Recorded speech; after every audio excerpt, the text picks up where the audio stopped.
Welcome to the biology classes. We live in a living world where we have millions of living organisms, and you know that all the living organisms are made up of cells. That is, the cell is the basic unit of life. Now, living organisms can be either unicellular, that is made up of only a single cell, or they may be multicellular, that is, they are made up of many cells. Like human beings, we are made up of millions of cells.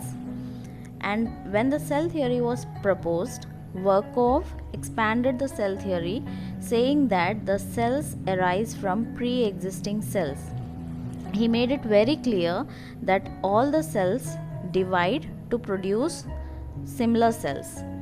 So in this chapter we have to study the cell cycle and cell division, what are the pathways followed by a cell, how the cell prepares itself before the cell division, what are the steps followed during the cell division. All these things we have to study in this chapter. We know that cell division takes place in all living organisms. Before a cell decides to divide, it has to first attain a certain level amount of growth.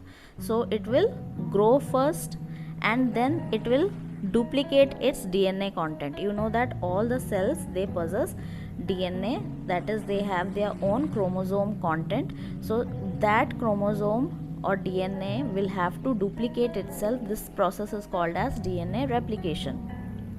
So there are some processes that will have to work in a coordinated way when a cell has to divide. The sequence of events by which a cell duplicates its genome means the amount of chromosome that a cell has. So the sequence of events by which cell duplicates its genome synthesizes the constituents of the cell. The cell has various cell organelles, you know that.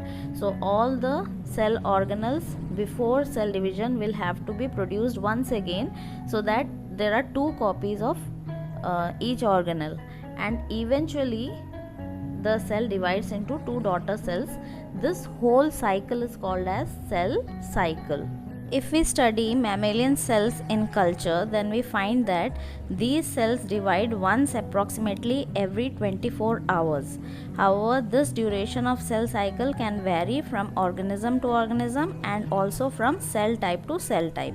For example, yeast takes only 90 minutes to go through the cell cycle, that is, the yeast cells divide within 90 minutes. The whole cell cycle is divided into two basic phases, the interphase and the M phase. The cell spends around 95% of the duration of cell cycle in interphase. Interphase is actually the preparatory phase of the cell cycle, when the cell actually prepares itself for the division. The M phase, that is the actual division phase, that takes place only for an hour out of 24 hours, and it lasts only for a short duration. But during this phase, the cell actually divides into two. This M phase begins with nuclear division, which is called as karyokinesis, in which the daughter chromosomes separate from each other and goes to two nuclei, and then afterwards the cytoplasm divides, which is called as cytokinesis. The interphase, though it is called as resting phase, is the time during which the cell is preparing for division and undergoing both cell growth and DNA replication in an orderly manner. Interphase is further divided into three phases: G1 phase or gap 1 phase, S phase or synthesis phase, G2 phase or gap 2 phase. Now let us discuss each of the phases of interphase in detail. The first phase is called as a G1 or gap 1 or the first growth phase. It is quite a long phase and takes about 11 hours in a typical mammalian cell. It is interval between mitosis and initiation of DNA replication. That is, after every mitotic division, the cell will enter into G1 phase and it will keep on growing until the DNA replication begins. So this is the phase between the M phase and the S phase. Nucleus grows a little bit in this stage. Cell size increases much. There is no change in amount of DNA, although the amount of DNA will remain the same because this is growth phase and there is no actual division of DNA or replication of DNA taking place here. But during this growth phase, various biochemicals and subcellular structures like mitochondria, plastids, endoplasmic reticulum, ribosome, RNA, protein, and all the other things that is required for the cell division proper takes place during this phase. S phase is also called as a synthetic phase because this is the phase in which the DNA molecules actually replicate, but the number of chromosomes remains the same. The amount of DNA doubles, that is 2 chromatids are produced in each of the chromosome now, but both of these chromatids will remain attached to each other, and that's why we will count them as a single chromosome only. So the number of chromosome, if you will see, if it was 2n condition in the cell before, so after the S phase also it will remain in 2n condition. But if you look at the DNA content, the DNA content actually doubles.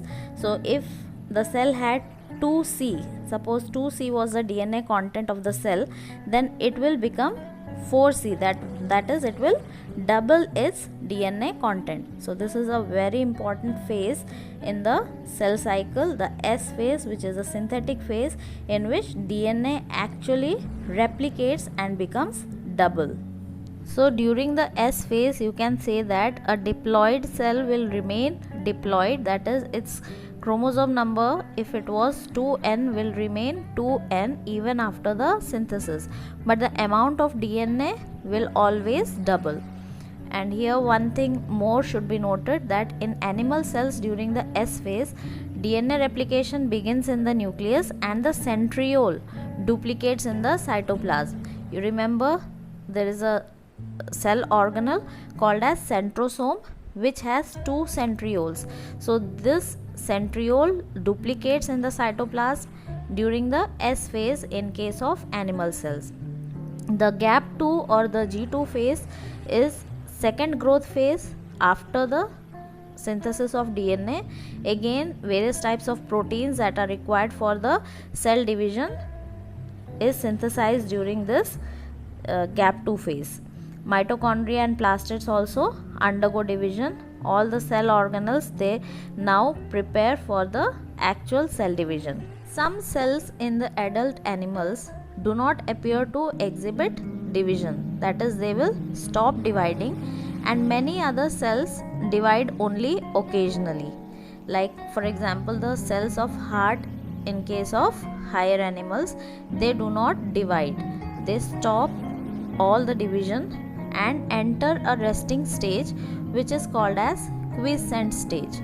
There are many other cells which only occasionally divide, they also stop dividing, and only when they have to be replaced because of some injury or cell death, then only they will be called for division. Otherwise these cells will not divide and they will exit from G1 phase to enter an inactive stage which is called as quiescent stage or G0 of cell cycle.